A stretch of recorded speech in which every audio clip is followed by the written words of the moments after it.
Bonjour à tous, cette vidéo est faite pour vous aider à vous entraîner à animer une fresque du climat.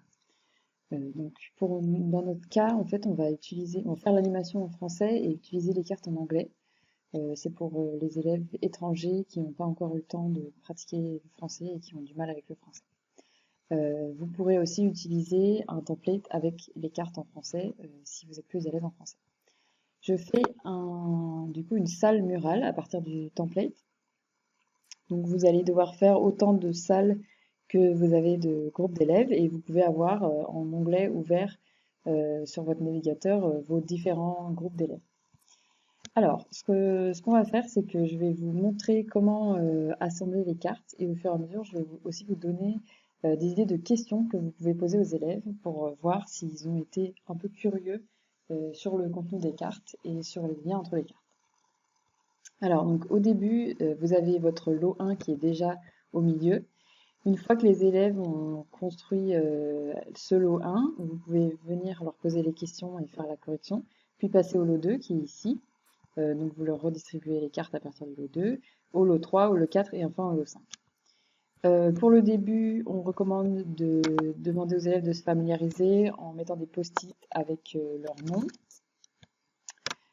Donc voilà, vous allez avoir en fait, vous allez leur demander de faire une colonne de noms. Et ce que vous allez faire, c'est que vous allez demander à chaque élève de lire pour que tout le monde ait les informations de toutes les cartes. Et ça permet aussi de faire participer chacun. Du coup, par exemple, vous êtes animateur, vous allez, une fois que les élèves ont pu se familiariser un peu avec Mural, donc vous pouvez leur faire jouer avec les flèches, les images, etc., vous allez leur mettre les cartes devant leur nom et leur demander de lire les cartes. Donc pour rappel, pour lire ce qu'il y a au dos de la carte, on clique sur la carte avec le clic gauche et on appuie ici sur Show Caption. Donc voilà, ça montre le texte et donc les élèves peuvent lire aux autres leur texte. Donc je rappelle, pour zoomer, dézoomer, vous pouvez utiliser cette zone-là de l'écran. Voilà, zoomer plus ou zoomer moins, ou alors avec votre souris directement avec la molette. Alors, on part sur le lot 1. Donc, l'origine, le tout début de la fresque, c'est les activités humaines. Par les activités humaines, à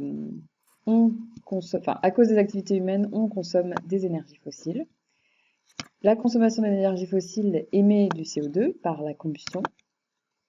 Et l'émission de CO2 va contribuer à l'effet de serre additionnel. Ceci va augmenter la température, va faire augmenter la température de l'air et ce qui va être relié à la montée des eaux et à la fonte de la banquise. Donc, du coup, les flèches se mettent comme ça. Et donc, pour la fonte de la banquise et la montée du niveau des eaux, vous pouvez leur préciser qu'au lot 2, il y aura plus d'informations et ça sera plus simple de mettre les flèches. Voilà, parce qu'ils peuvent parfois mettre longtemps à trouver parce qu'il y a l'histoire de la rétroaction dans la banquise, car quand la banquise fond, il y a une partie blanche qui diminue et qui laisse la place à la partie noire qui est l'océan. Du coup, on diminue aussi la capacité de réflexion de l'énergie solaire. Donc, il y a une flèche qui va aussi repartir vers cette image-là qui montre que une partie de l'énergie solaire est réfléchie. Donc, pour l'instant, je vous propose de ne pas mettre de flèche sur ces deux cartes. Alors, du coup, les questions que vous pouvez leur poser, là, une fois qu'ils ont fait cet enchaînement-là, sont les suivantes. Alors déjà, sur les énergies fossiles, vous pouvez leur demander quelles sont les énergies fossiles principales. Donc, en fait, c'est sur Terre, on utilise mondialement, notre consommation d'énergie est à 80% de l'énergie fossile. Et donc, ça inclut à peu près un tiers de notre énergie, c'est du pétrole, un tiers du charbon et 20% du gaz. Et après, c'est des énergies de type barrage hydraulique et combustion de bois direct. Donc c'est pas une énergie fossile parce que le bois n'a pas été fossilisé. Et ensuite, en une infime partie, c'est le nucléaire et les énergies renouvelables. Donc voilà, il faut bien appuyer sur le fait que mondialement, on a 80% des énergies qui sont fossiles. Parce que, par exemple, en France, on peut avoir l'impression que c'est... Enfin, en France, c'est très différent parce la plupart de notre énergie est nucléaire et on a un peu de renouvelable. Mais du coup, il faut avoir conscience qu'au niveau mondial, C'est vraiment les énergies fossiles qui font tourner le monde. Donc là, vous voyez que ça émet du CO2, donc ça c'est la réaction de combustion qui émet du CO2. Et ici, donc c'est en fonction du temps, on voit les émissions de CO2. Donc il y a une partie grise qui est ces énergies fossiles qui ont brûlé, et une partie jaune qui est la déforestation. Et donc là, une question que vous pouvez poser, c'est pourquoi, à votre avis, la déforestation émet du CO2? Donc là, il faut pas tomber dans l'erreur un peu commune qui est de dire, bah, en fait, comme on enlève des puits de carbone, enfin, comme les arbres absorbent du carbone, c'est des puits de carbone, et donc si on les déforeste, on enlève un puits de carbone. Donc c'est vrai qu'on va réduire un peu la capacité des forêts à absorber le carbone, mais c'est un phénomène négligeable par rapport au phénomène principal qui est que notre manière de déforester, puisque la plupart du temps on déforeste pour avoir de l'espace, c'est par incendie. Donc on met le feu à la forêt, comme ça c'est beaucoup plus rapide que si on devait utiliser des machines pour déforester. Et ça fait encore une réaction de combustion, comme quand on brûle des énergies fossiles, et ça émet du CO2. Et donc par exemple, si on coupe du bois pour en faire des meubles, le carbone reste stocké dans ces meubles et ce bois, et donc là ça va pas émettre de CO2. Donc vraiment le problème au niveau de la déforestation, c'est qu'on déforeste par incendie. Ensuite, une autre question que vous pouvez poser, c'est comment vous pouvez expliquer l'effet de serre additionnel à un enfant en primaire. C'est pas évident. Il faut voir qu'il y a plusieurs éléments. Déjà, la Terre reçoit toute son énergie du Soleil. Donc ça, c'est la grosse flèche d'insolation, donc c'est l'énergie solaire. Une partie de cette énergie va être réfléchie directement. Donc, comme une sorte de miroir, par exemple la neige, les surfaces claires vont réfléchir l'énergie, et donc cette énergie ne va pas être absorbée par la Terre. Mais l'énergie restante qui est absorbée par la Terre va réchauffer la Terre, et donc va lui donner une température d'à peu près 15 degrés en moyenne. Et donc, la Terre étant à 15 degrés, elle va émettre des rayons infrarouges. Donc là, il faut bien comprendre que tout corps qui a une certaine température va émettre des rayons. Et donc nous, par exemple, les humains, on est à 37 degrés, on émet aussi des rayons infrarouges. Et donc c'est pour ça que quand on a des lunettes infrarouges, on voit les gens dans la nuit, parce que ils émettent ces rayons infrarouges de par le fait qu'ils sont à 37 degrés. Donc la Terre aussi, qui est à 15 degrés, donc c'est un peu proche de 37 degrés, va émettre des rayons infrarouges. Alors, les gaz sont dits à effet de serre quand ils sont sensibles aux rayons infrarouges. Et donc là, tous ces gaz à effet de serre dont on va parler tout à l'heure renvoient une partie de cette énergie, de ces rayons infrarouges vers la Terre.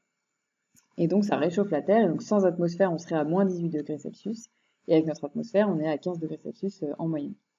Et donc vous pouvez comparer ce phénomène à une couette. Une couette dans un lit va pas produire de la chaleur, mais elle va renvoyer notre chaleur corporelle vers nous et donc nous tenir chaud.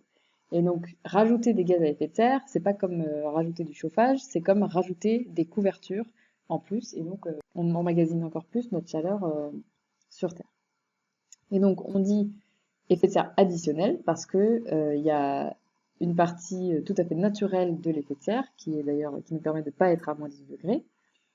Et nous, en produisant ce CO2 et on verra d'autres gaz à effet de serre, on rajoute en plus de l'effet de serre. Ensuite, autre question que vous pouvez poser, c'est est-ce que vous avez remarqué qu'il y a 4 couleurs à chaque fois sur les graphiques, donc rouge, orange, bleu ciel, bleu foncé, là vous voyez aussi, rouge, orange, bleu ciel, bleu foncé, et aussi on voit cette couleur pour les énergies fossiles.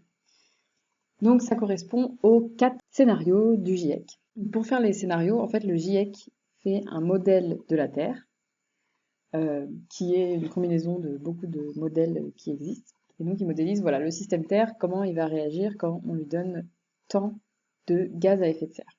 Donc du coup, pour faire un scénario, ils disent on part de tant d'émissions de gaz à effet de serre et on regarde comment ça va faire évoluer les températures, la montée des eaux, etc. Et donc aussi, on regarde à quoi ça correspond en termes d'utilisation d'énergie fossile. Donc le scénario rouge, c'est le scénario business as usual, donc on continue avec la croissance actuelle, avec notre production actuelle.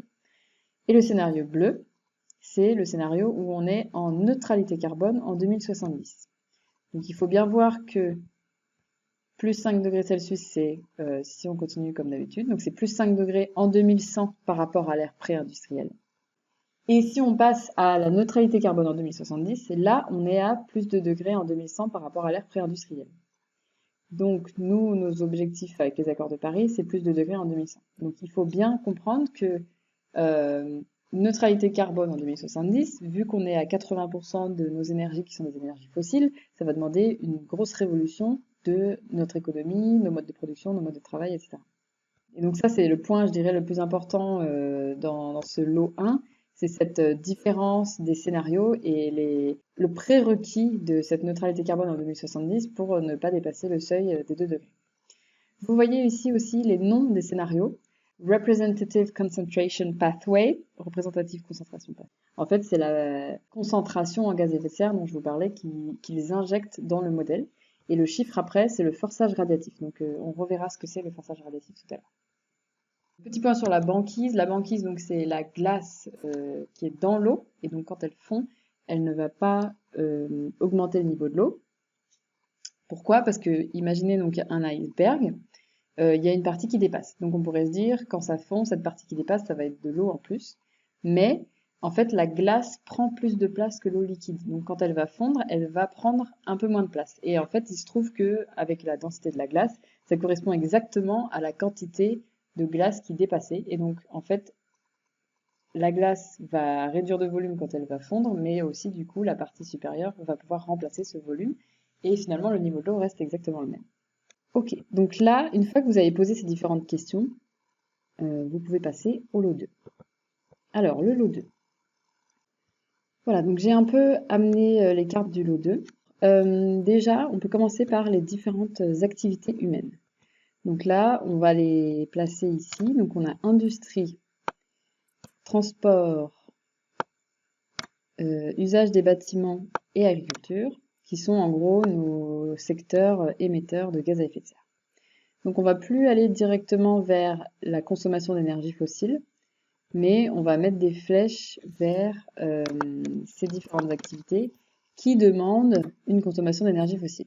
Alors parfois, certains groupes vont vous mettre l'énergie fossile avant les activités parce qu'on a besoin d'énergie fossile pour réaliser ces activités. Donc c'est possible aussi, il n'y a pas vraiment de réponse juste. Hein. Il faut juste comprendre que par ces activités, on a besoin de brûler des énergies fossiles et donc on émet du CO2.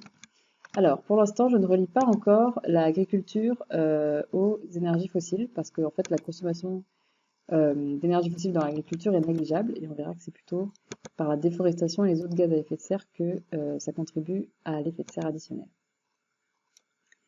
Alors, petit rappel sur les différents secteurs. Donc, si on reprend l'industrie, c'est donc la production de biens et de services et elle représente 40% des émissions.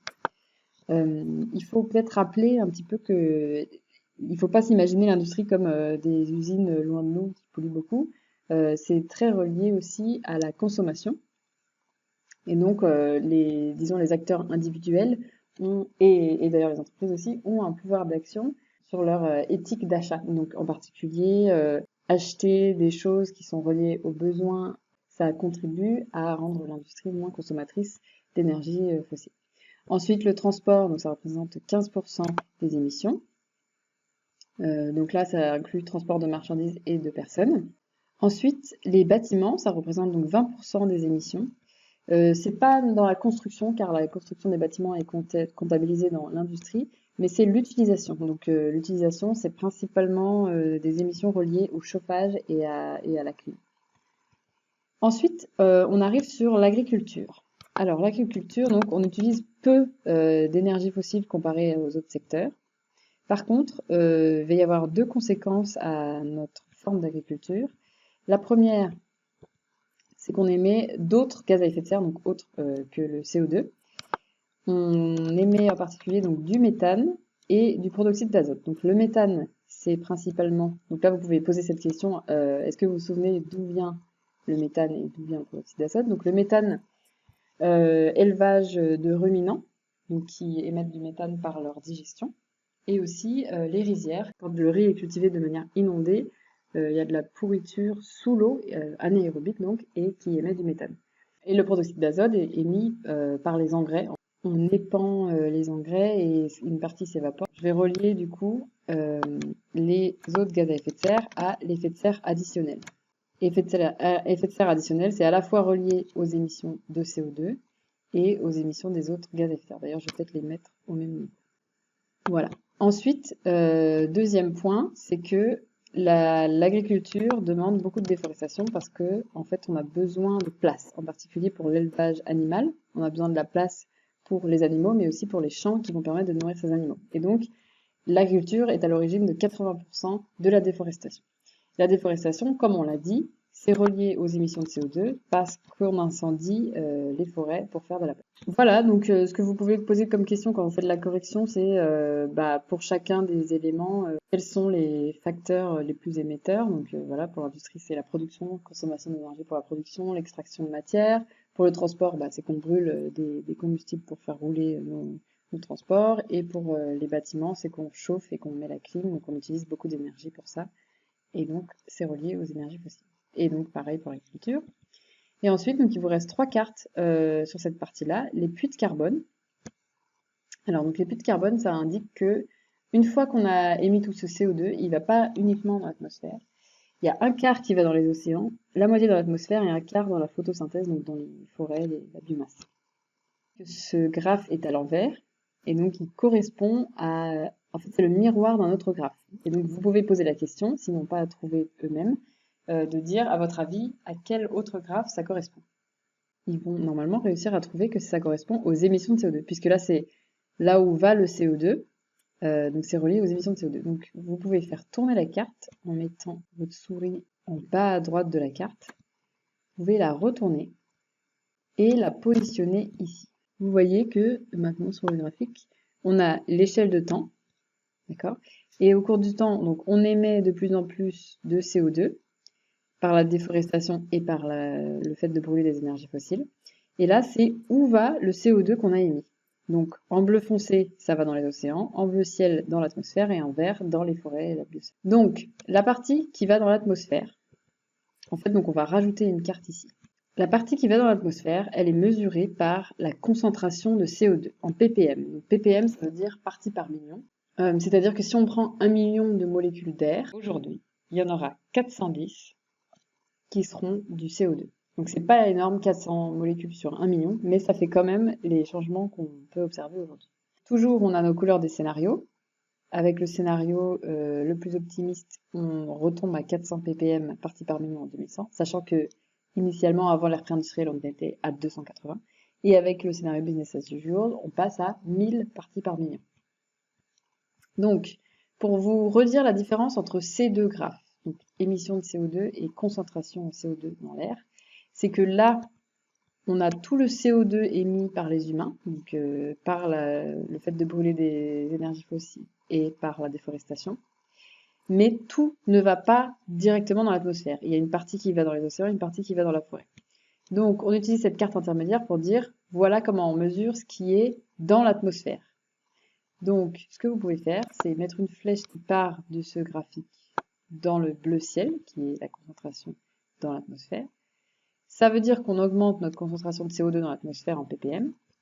Et c'est bien la concentration dans l'atmosphère de CO2 qui fait l'effet de serre additionnel, parce que le CO2 qui est dans les océans, par exemple, ne va pas contribuer à l'effet de serre additionnel. Voilà, vous avez votre effet de serre additionnel qui est relié à la concentration de CO2 dans l'atmosphère et aussi, on avait vu, aux autres gaz à effet de serre. Il manque aussi l'acidification des océans. Donc ça, c'est aussi relié à cette partie-là d'absorption du CO2. Donc les océans absorbent du CO2. Et d'ailleurs, ils absorbent un quart du CO2 émis à peu près. Donc c'est une quantité non négligeable. En absorbant le CO2, il s'acidifie par une réaction chimique. Donc je vais relier cette partie bleu foncé des océans à l'acidification des océans. Et donc il faudra bien noter que pour les océans, il y a deux problèmes séparés. Il y a le fait que les océans absorbent du CO2 et donc ils s'acidifient, et il va y avoir aussi le fait qu'ils se réchauffent de par l'effet de serre additionnel, qui lui est relié au CO2 qui est dans l'atmosphère. Alors voilà, donc là vous avez votre lot 1 et 2 qui sont terminés. On va passer au lot 3. Alors, pour le lot 3, on peut commencer par les aérosols. Alors, une question que vous pouvez poser, c'est est-ce que vous avez bien compris ce qu'étaient les aérosols? Et donc, la réponse, c'est que les aérosols, c'est toutes les particules, soit de poussière, soit de liquide, qui sont dans l'air. Donc, par exemple, quand on voit voilà, une photo de ville polluée, ce qu'on voit, ce sont les aérosols.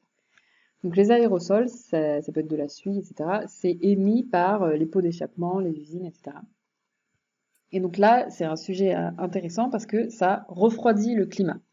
Pourquoi? Parce que ça agit comme une forme de parasol et donc ça renvoie les rayons du soleil, ça crée de l'ombre, quoi. Donc du coup, les rayons du soleil n'amènent pas l'énergie sur Terre et donc ça réduit un peu la température. Par contre, du coup, le souci avec les aérosols, c'est que c'est relié à la santé. Donc quand on dit qu'il y a 50 000 morts par an en France à cause de la pollution de l'air, c'est relié aux aérosols. Donc si on veut résoudre les problèmes de santé liés aux aérosols, ça veut dire qu'il faudra faire d'autant plus d'efforts sur les gaz à effet de serre, puisque en enlevant les aérosols, on va réchauffer aussi le climat.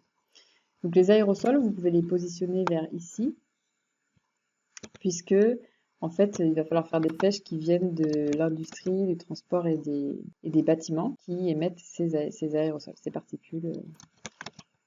Il y aura peut-être des gens qui vont vous parler du géoengineering, c'est-à-dire qu'il y a des scientifiques qui proposent, par exemple, d'émettre beaucoup d'aérosols dans l'air pour refroidir le climat et donc continuer à pouvoir consommer nos énergies fossiles tout en réduisant la température moyenne. Il y a du coup le premier problème du fait que c'est très dangereux pour la santé. Il y a aussi le fait que les aérosols perturbent beaucoup le cycle de l'eau. Et donc, souvent, quand il y a, par exemple, donc une éruption volcanique qui va émettre beaucoup de cendres, donc des aérosols, et qui va faire on peut noter, après les grosses éruptions volcaniques, une diminution de la température moyenne mondiale de 1 ou 2 degrés. Mais on note aussi que c'est suivi par des famines reliées en fait aux sécheresses qui détruisent des récoltes et qui sont reliées à ces aérosols. Donc ça s'appelle du geoengineering, de faire des choses comme ça, de type projeter beaucoup d'aérosols dans l'atmosphère, et c'est souvent relié à des effets néfastes très graves. On a la carte forçage radiatif. C'est une carte un peu compliquée à expliquer. Il faut juste se dire que c'est du vocabulaire. Donc c'est pour, voilà, si vous lisez un article et vous voyez forçage radiatif, vous savez ce que c'est. Ça correspond à la chaleur en plus qui est sur Terre de par les activités humaines. Donc aujourd'hui, nous, on a un forçage radiatif de 2,3 watts par mètre carré. Et comme je vous avais dit, les noms des scénarios correspondent, c'est RCP 8,5, RCP 6, etc. Ça correspond au forçage radiatif équivalent des scénarios. Et donc là, vous voyez que en positif, c'est-à-dire la chaleur en plus, on a les émissions de gaz à effet de serre, etc. Et en négatif, c'est-à-dire ce qui refroidit le climat, on a les aérosols. Et en particulier, par exemple, vous voyez les gros pics, ce sont des éruptions volcaniques. Donc là, sur le schéma, il y a des phénomènes naturels comme les éruptions volcaniques et le cycle solaire ici, et aussi des phénomènes humains. Mais donc ce chiffre-là, il correspond aux phénomènes humains. Et donc vous voyez bien que la partie positive qui réchauffe est plus grande que la partie de refroidissement. Donc en moyenne, au final, on se retrouve avec de la chaleur en plus. Et donc là, c'est là qu'intervient la carte budget énergétique qui dit on a cette chaleur en plus, on va observer où elle est envoyée. Donc c'est un graphique en fonction du temps, donc on a de plus en plus de chaleur en plus, et là c'est là où la chaleur est distribuée, donc vous voyez qu'à 93%, elle est distribuée dans les océans. Et donc la différence de couleur, c'est surface versus profondeur des océans.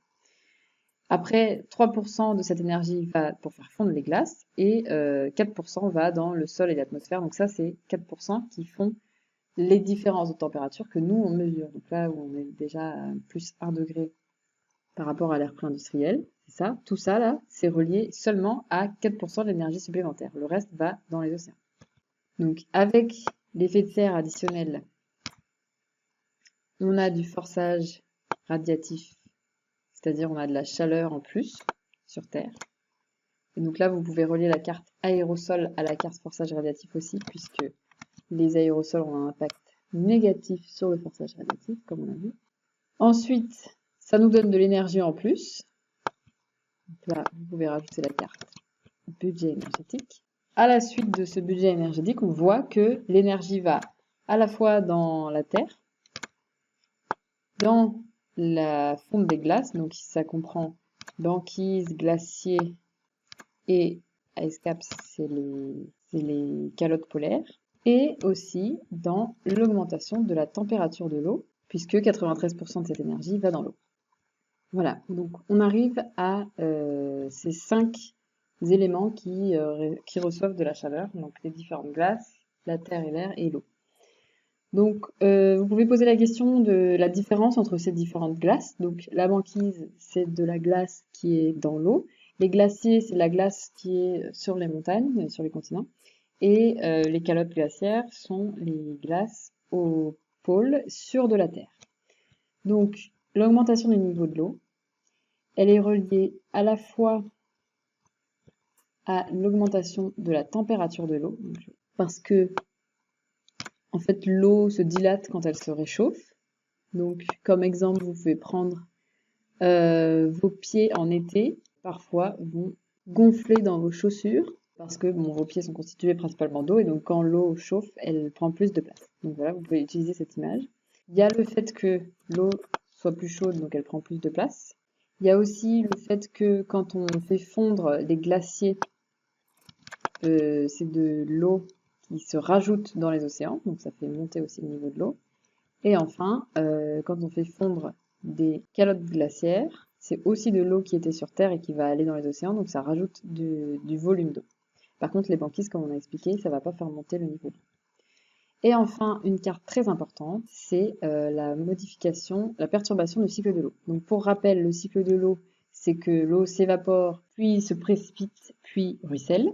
Et donc quand on le perturbe, donc c'est principalement parce que l'eau des océans se réchauffe et donc elle va s'évaporer plus facilement, ça va perturber le cycle de l'eau. Et donc ça veut dire à la fois que dans certaines zones, il va y avoir plus de sécheresse, et aussi dans certaines zones, il va y avoir plus d'inondations. Donc ce n'est pas un phénomène homogène sur la Terre. Voilà, donc ça c'est pour le cycle 3. Donc disons la complexité du lot 3, c'est surtout d'expliquer le forçage radiatif. Mais sinon, et voilà, il faut vérifier qu'ils ont bien mis au même niveau les 5 éléments qui reçoivent de l'énergie. C'est tout pour le lot 3. Ensuite, pour le lot 4. Donc là, on commence à arriver dans les conséquences. Donc à partir du lot 4 et 5, il faut commencer à être très attentif à la réaction émotionnelle des participants et à voir s'il y a des gens qui commencent à être angoissés ou à pas se sentir très bien, commencer à les rassurer, à leur expliquer que la prochaine partie, on va parler des solutions et à essayer de faire voir le problème sous le prisme de comment on va résoudre ces différents problèmes climatiques, comment on va apporter une réponse systémique à ce sujet. C'est parti pour le lot 4. Donc pour le lot 4, il y a une première petite branche qui concerne les océans. Enfin, petite, c'est pas si petit que ça. Comme vous vous souvenez sûrement, on a dit que comme il y avait du CO2 qui était absorbé par les océans, cela crée une acidification des océans. Ça va avoir des répercussions sur la vie marine. Le premier élément, c'est que cette acidification va réduire la capacité des êtres vivants à créer du calcaire. Or, les ptéropodes et coccolithophores, donc c'est-à-dire le zooplancton et le phytoplancton, qui sont la base de la chaîne alimentaire, ont besoin de calcaire pour faire leurs coquilles. Donc du coup, on menace les planctons et du coup, on menace en fait l'entièreté de la chaîne alimentaire marine. Donc c'est pour ça qu'il y a une menace sur la biodiversité marine. Il y a aussi, donc comme je vous disais, il y a un double problème sur les océans. Il y a cette histoire d'acidification qui, comme on vient de le voir, menace la vie des océans. Il y a aussi le fait que la température de l'eau des océans augmente, comme on l'a vu ici, puisqu'elle prend 93% de l'énergie supplémentaire causée par les humains. Donc, le fait que l'eau se réchauffe, ça menace aussi les écosystèmes. En particulier, par exemple, les coraux, qui abritent un quart de la biodiversité marine, qui sont très sensibles à la chaleur. Donc ça, c'est la branche océan. Ensuite, les sécheresses. Donc là, c'est relié à la perturbation du cycle de l'eau. S'il y a plus d'évaporation, par exemple parce que le sol est plus chaud, l'eau du sol va s'évaporer, créant des sécheresses. Donc ça, vous imaginez que ça aura un impact sur l'agriculture. Les cyclones, c'est relié à la température de l'eau des océans qui augmente. Comme l'eau s'évapore plus facilement, disons, les conditions pour créer des cyclones sont plus facilement atteintes. et donc on a les cyclones qui sont créés. Et ensuite, donc les submersions marines sont reliées à la fois aux cyclones et à l'augmentation du niveau de l'eau. Donc pour rappel, les submersions, c'est lorsque les côtes sont submergées de manière temporaire ou définitive, et donc qu'il y a des inondations au niveau des côtes. Ensuite, il y a aussi les débordements de rivières, donc les inondations par les rivières, et donc en français la carte c'est la carte crue, qui sont aussi reliées à la perturbation du cycle de l'eau, donc par exemple des précipitations trop fortes qui font déborder les rivières. Ou alors la fonte des glaciers. Donc les glaciers en fait alimentent des rivières, et donc s'ils fondent trop vite, ça peut aussi créer des crues. Donc je vais relier la fonte des glaciers avec les crues. Et enfin, donc, on a la biodiversité terrestre qui est perturbée par en particulier la chaleur et la perturbation du cycle de l'eau. Ces espèces n'ont pas le temps d'émigrer ou d'évoluer pour s'adapter au changement. Pour faire un petit rappel par rapport au lot 1, on explique dans l'augmentation de la température qu'il y a eu une augmentation de température de 5 degrés à la dernière déglaciation.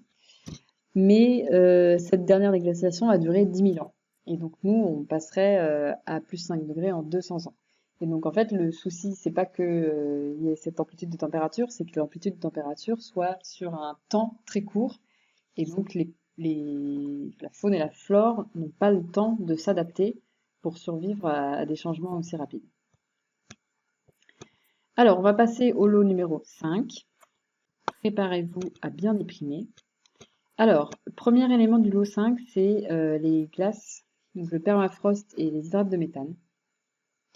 Donc là, ce sont des glaces donc, qui font partie des 3% d'énergie qui vont dans la fonte des glaces et qui vont causer des émissions de autres gaz à effet de serre et donc principalement de méthane.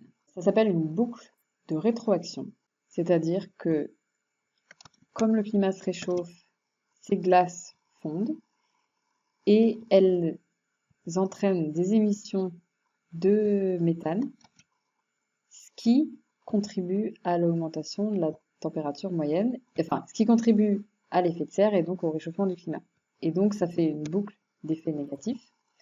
Donc, les hydrates de méthane sont les gaz emprisonnés au fond des océans, et le permafrost concerne les gaz emprisonnés dans la glace sur Terre. La question du seuil de 2 degrés, elle est reliée entièrement à cette question de ces glaces. On estime que à 2 degrés de réchauffement moyen de la Terre, on déclenche ce phénomène de rétroaction de fonte du permafrost et des hydrates de méthane qui va créer un emballement du réchauffement qui sera complètement incontrôlable pour nous. C'est pour ça que les accords de Paris indiquent le seuil de 2 degrés. C'est pour ça qu'on parle tout le temps de ce seuil de 2 degrés. C'est relié à ces glaces qui présentent une menace énorme. Si on lance le processus de fonte de ces glaces, en fait, on sait que on ne pourra plus revenir en arrière ou contrôler quoi que ce soit sur le climat. Et ensuite, dans le lot 5, il y a aussi toutes les conséquences sur les humains de ces différents problèmes causés par les modifications du climat. Donc les réfugiés, les conflits armés, la santé et les famines. Donc ça, en fait, vous pouvez le mettre dans une sorte de nuage final, pas besoin de mettre les flèches, parce que tout c'est très relié. Donc il y a encore d'autres éléments de conséquences. Donc il y a les vagues de chaleur, qui elles sont reliées à l'augmentation de la température moyenne du sol et de l'atmosphère, quoi. Il y a aussi les incendies, qui eux sont reliés aux sécheresses, et la plus grande propagation des maladies, qui est reliée au fait que en fait, les animaux doivent migrer pour essayer de survivre. Et donc en particulier, donc, on se retrouve avec des moustiques tigres dans des endroits où ils n'étaient pas avant. Enfin bon voilà, donc il y a des vecteurs de maladies. Et donc ce que je voudrais dire pour ce lot 5, qui est vraiment le point le plus important, je pense, du lot 5, c'est que dans les médias, on parle beaucoup de canicules, crues, cyclones, incendies. Et ça peut cacher un peu la conséquence, enfin les deux conséquences les plus graves du changement climatique et qui est, si on doit retenir une chose de la phrase du climat, c'est bien ça, c'est que le climat, ça touche à notre agriculture et nos ressources en eau douce. Et c'est pas qu'une question d'incendie et de cyclone, c'est une question de comment on va se nourrir, dans 50 ans, dans 100 ans, sachant que une agriculture ne peut pas survivre à plus 5 degrés en 200 ans. Notre capacité à produire de la nourriture et à avoir de l'eau fraîche sont vraiment mises en danger. Et donc ça, c'est très relié avec donc bon, bien sûr les famines, mais aussi les conflits, puisqu'on va réduire nos ressources. Donc comment on va gérer en fait le fait que on va vraiment avoir beaucoup plus de personnes qui seront en position délicate au niveau de l'alimentation. Le déclin de l'agriculture, c'est relié à beaucoup de choses. Donc c'est lié à la destruction de la biodiversité, c'est lié aux sécheresses, aux cyclones, etc. Donc je vais peut-être pas faire toutes les flèches, mais c'est lié à beaucoup de ces actions. Et je mets aussi ici donc les ressources en eau douce, donc principalement la perturbation du cycle de l'eau va influencer ces ressources en eau douce, mais aussi la fonte des glaciers, puisque les glaciers en fait alimentent des rivières qui elles-mêmes irriguent des vallées d'agriculture et d'habitants. Et donc la fonte de ces glaciers fait que toute l'eau va aller se déverser dans les océans et donc se mélanger à de l'eau salée, et du coup ça va assécher les rivières qui avant alimentaient ces vallées. Donc voilà un peu votre fresque finale. Donc à ce niveau-là, c'est possible que les participants ne se sentent pas très bien parce que c'est un peu déprimant. Donc là, moi j'aime bien parler des différents types de solutions. Parler aussi du fait que c'est normal de sentir une éventuelle angoisse ou colère ou tristesse ou autre émotion de choc reliée à ça, même si on connaît les sujets, parfois voir la vision d'ensemble, ça peut déstabiliser. Donc bien répéter que c'est normal de ressentir ça et laisser un espace de discussion pour que les participants puissent discuter entre eux de comment ils voient l'avenir, comment ils voient ces sujets-là. Et donc après, vous pouvez passer sur la, la, la recherche d'un titre et des solutions, donc commencer à dessiner ou écrire sur les solutions. Et donc pour les solutions, on peut imaginer qu'il y a deux grandes catégories.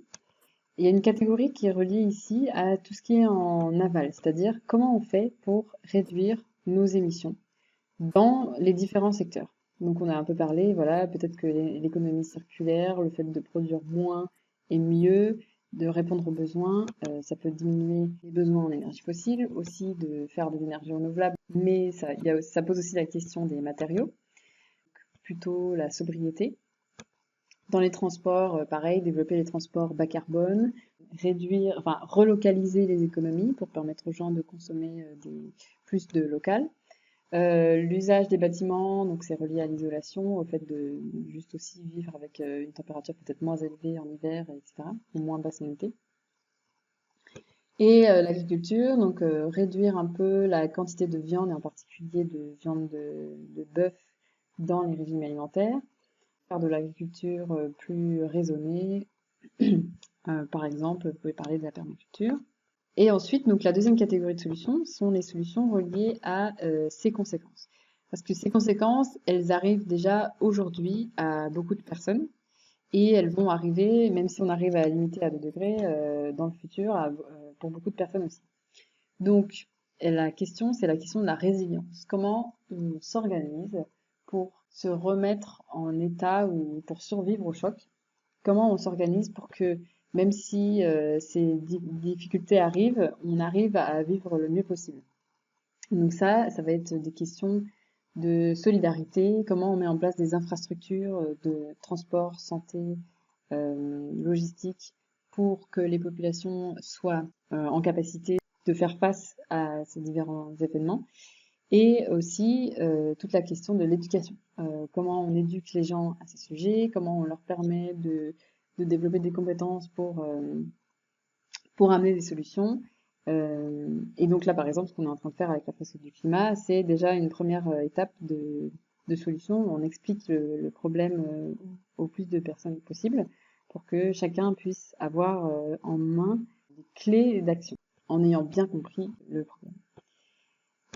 Donc voilà, j'espère que cette vidéo vous aide dans votre préparation de l'animation. Donc je vous encourage à vous refaire vous-même un petit mural pour voir si vous arrivez à bien mettre les liens.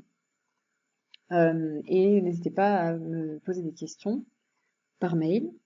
Et voilà, je vous souhaite un très bon courage dans votre préparation et de très bonnes animations.